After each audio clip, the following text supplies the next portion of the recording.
გალში სეპარატისტებმა ჩვენი გადაცემის ეთერში გასვლის შემდეგ გალ ტივი შექმნეს. რატომ, როგორ და რისთვის მაუწყებლობს გალ ტივი, ჩვენ სიუჟეტში ნახავთ. ქართული მასობრივი საინფორმაციო საშუალებების საქართველოს შემადგენლობაში დაბრუნებისა და ერთიანი თანაცხოვრების აუცილებლობაზე აქტიურ პროპაგანდას ეწევიან გალის რაიონის მოსახლეობაში. საინფორმაციო ომი არ შეწყვეტილა არც ერთი წუთით და ამ მხრივ მოწინააღმდეგეს ჩვენზე ბევრად მეტი შესაძლებლობები აქვს. ამის შესახებ გალის ეგრეთ წოდებული ადმინისტრაციის ხელმძღვანელმა თემურ ნადარაიამ 1 წლის წინ სპეციალურ პრესკონფერენციაზე განაცხადა. საგულისხმოა ის ფაქტი, რომ ეგრეთ წოდებულმა ადმინისტრაციის ხელმძღვანელმა ჩვენი გადაცემის ეთერში გასვლიდან სულ მალე გააკეთა ეს განცხადება. მაშინ ექსპერტები ვარაუდობდნენ იმას, რომ მარიონეტი აფხაზი ხელისუფალნი გააღიზიანა საინფორმაციო პოლიტიკის სწორად წარმართვამ და ხელისუფლების მშვიდობიანმა კურსმა პრობლემის მოგვარების კუთხით. იგივე პრესკონფერენციაზე შეშფოთებული ნადარაია საქართველოს ხელისუფლებას ადანაშაულებდა გალის მცხოვრებლების გადაბირებაში. იგი რუხის მრავალპროფილიანი საუნივერსიტეტო კლინიკის მშენებლობაში საფრთხეს ხედავდა და ქართული მხარის მიერ საკუთარ მოქალაქეებზე ზრუნვას დივერსიულ ქმედებად აფასებდა. ნადარაიას განცხადებიდან სულ მოკლე ხანში გალის ეგრეთ წოდებულმა ადმინისტრაციამ უკვე რაიონის მოსახლეობას ახალი აქტივობები და მოჩვენებითი სიკეთეები შესთავაზა. მათ შორის იყო გალის მოსახლეობისთვის ეგრეთ წოდებული ბინადრობის უფლების მინიჭება, რაიონში ეგრეთ წოდებული თავისუფალი ეკონომიკური ზონის შექმნა და გალის ეგრეთ წოდებული რაიონული ტელევიზიის დაფუძნება. აღსანიშნავია, რომ ქართველებისადმი განსაკუთრებული სისასტიკით და მტრულად განწყობილმა ნადარაიამ, რომელსაც აფხაზეთის 92-93 წლის მოვლენებში გაწეული ეგრეთ წოდებული ღვაწლისა და დამსახურებისთვის ეგრეთ წოდებული ლეონის ორდენი მიანიჭეს, მისი დესტრუქციული განზრახვა სისხლში მოიყვანა და მიმდინარე წლის მაისში რაიონული ტელევიზია ეგრეთ წოდებული გალი ტივი დააფუძნა. საგულისხმოა ის ფაქტი, რომ გალი ტივის პირველი გადაცემა როგორც წამყვანი აცხადებდა ეგრეთ წოდებული აფხაზური სახელმწიფოს ფუძემდებლისა და მათთვის სათაყვანებელი ეგრეთ წოდებული აფხაზეთის ღირსეული შვილის ვლადისლავ არძიმბას ხსოვნას მიეძღვნა. უფრო მეტიც, რაიონულმა ტელევიზიამ ქართველი ბავშვების მიერ ვლადისლავ არძიმბას საფლავის ყვავილებით შემკობის კადრებიც გაავრცელა. Холабзиаква, здравствуйте. Чкиробуат Кван. В эфире Галского телевидения. საფრთხის შემცველი და ყურადსაღებია ის, რომ ეგრეთ წოდებული გალი ტივის საინფორმაციო გამოშვების კვირის მოვლენების წამყვანი მაყურებელს მეგრულად, აფხაზურად და რუსულად ესალმება და ემშვიდობება. საინფორმაციო გამოშვების ქუდი რუსულენოვანია, რეპორტაჟების ტექსტის ასევე რუსულ ენაზეა მომზადებული, სადაც კომენტარებს მეგრულადაც მოისმენთ. გადაცემაში აფხაზეთის სახელმწიფო ენა ქართული იგნორირებულია. ეგრეთ წოდებული გალი ტივი რაიონში კვირის განმავლობაში მომხდარ მოვლენებს აშუქებს. საინფორმაციო გამოშვებებში შეხვდებით სიუჟეტებს ისეთ თემებზეც, როგორიცაა ბედნიერება და ამ მდგომარეობის აღქმა კონფლიქტის ზონაში მცხოვრები გალის მცხოვრებლების მიერ. ალბათ სასაცილოა და შეურაცხმყოფელია გალის მოსახლეობისთვის ეს ფაქტი, მაშინ როცა სეპარატისტული ხელისუფლება გალში მცხოვრებ ქართველობას ყველა ფუნდამენტურ უფლებას ულახავს, მათ შორის მშობლიურ ენაზე განათლებისა და გადაადგილების უფლებას.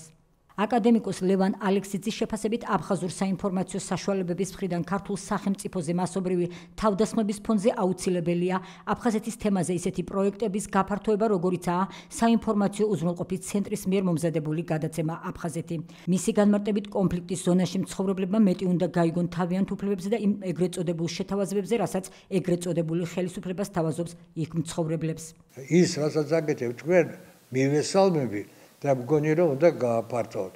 ნურაფეს ერიდებით, იმიტომ რომ ცოდოა გალელი. ცოდოა, იმიტომ რომ ის არის ორ ცეცხლს შორის და უნდა იცოდეს რა უფლება აქვს, რა უფლება არ აქვს და მათ ისინი უყურებენ. ჩვენ იდიოტები არა ვართ და როდესაც ბინადრობის შესახებ კანონს იღებ ან გადაწყვეტილებას კითხულობთ სტრიკონов შორისაც. ეს ჩვენ ერთი ვარ ისტორიულად, ხო? მაგრამ გაძლევ შენ გარკვეულ უფლებებს. მეტ უფლებებს გაძლევდი, ვიდრე გეკუთვნოდა ბოლოს და ბოლოს. ძალიან მნიშვნელოვანი ფაქტია, რამდენი წელი გავედა და ცხოვრობენ უარესად, ვიდრე ცხოვრობდნენ.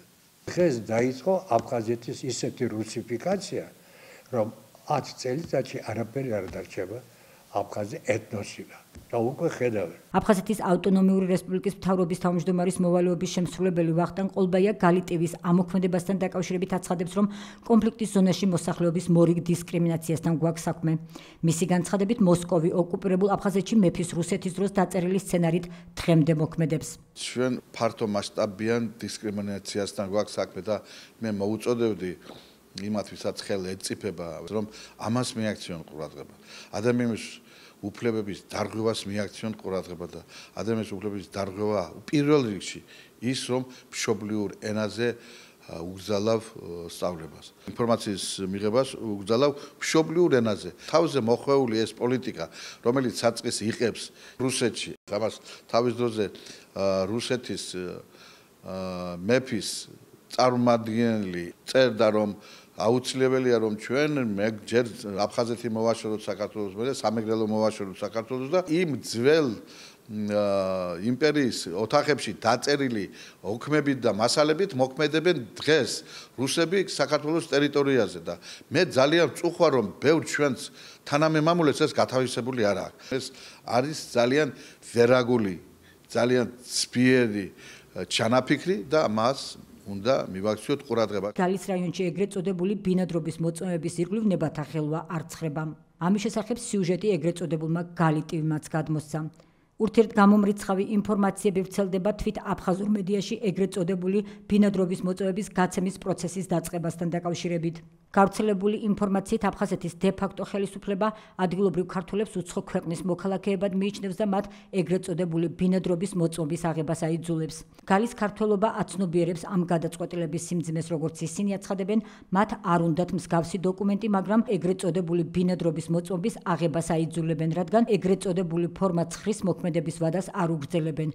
აფხაზური მხარის განცხადების მიუხედავად ის, რომ ეგრეთ წოდებული ბინადრობის მოწმობით ქართველებს ეგრეთ წოდებული საზღვრების გადაკვეთა შეეძლებათ, ადგილობრივებს აფხაზურ კანონმდებლობაში მსგავსი პუნქტის არსებობის არ ჯერათ. აფხაზეთის ეგრეთ წოდებული შინაგან საქმეთა მინისტრი ასლან კობახია განმარტავს, რომ დოკუმენტი აფხაზეთში ცხოვრების ნებართვა, ანუ ეგრეთ წოდებული ბინადრობის მოწმობა არ არის აფხაზეთის მოქალაქის პასპორტი. მისივე თქმით, გალის რაიონში მცხოვრებლები მიიღებენ დოკუმენტს, რომლითაც დასტურდება მათი ვინაობა და სამართლებრივი სტატუსი, რაც მათ დამშვიდების საშუალებას მისცემს. ასე არ ფიქრობს ქართული მხარე. საქართველოს ხელისუფლების წარმომადგენლები ოკუპირებულ ტერიტორიაზე მცხოვრები ქართველებისთვის ეგრეთ წოდებული ბინადრობის უფლების მინიჭებას დისკრიმინაციად აფასებენ, რადგანაც ახალი რეგულაციების თანახმად გალის მცხოვრებლებს სამართლებრივი სტატუსი განესაზღვრათ როგორც უცხოელ მოქალაქეებს.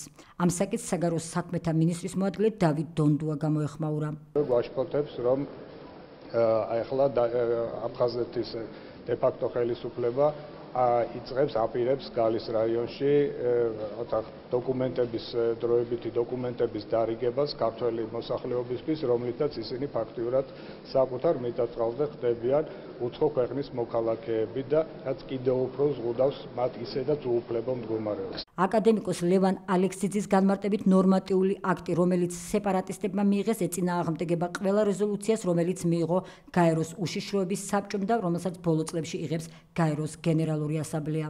მისივე განმარტებით ბინადრობის უფლების მინიჭება ნიშნავს, რომ გალში მცხოვრები ქართველები უცხოელებად არიან გამოცხადებული. ამასთან ამ გადაწყვეტილებით გალის რაიონის მოსახლეობა იღებს არა მკვიდრი, არამედ დროებითი მცხოვრები ადამიანების სტატუსს, აცხადებს ლევან ალექსიძე. იქ 60,000-მდე ქართველი თავისი სიცოცხლის პასად შედის და ცხოვრობს. და იცით რა დღეშია. ეს ხალხი გარკვეულ პოლიტიკურ როლს თამაშობს და ამ პრორუსული, აშკარად პრორუსული ძალებს არ ჭირდებათ რასაკვირველია ქართველი, რომელიც მისცემს ხმას.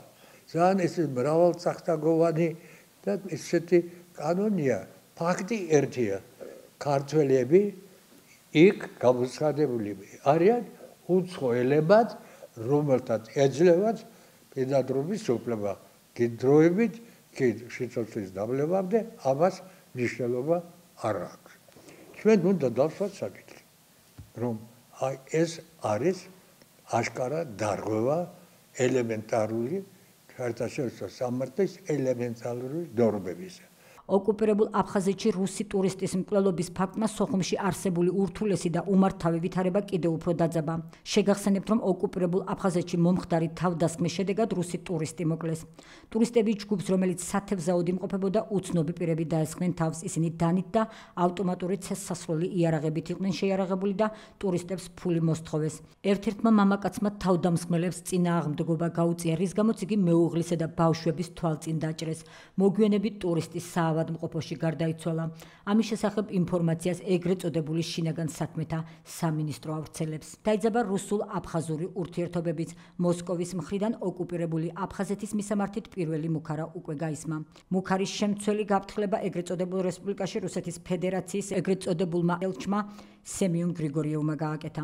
როგორც რუსმა ეგრეთ წოდებულმა დიპლომატმა განაცხადა, მას არაერთხელ გაუფრთხილებია აფხაზეთის ეგრეთ წოდებული ხელმძღვანელობა იმის შესახებ, რომ რუსი ტურისტების უსაფრთხოების უზრუნველყოფა მათთვის პრიორიტეტული ამოცანა უნდა ყოფილიყო.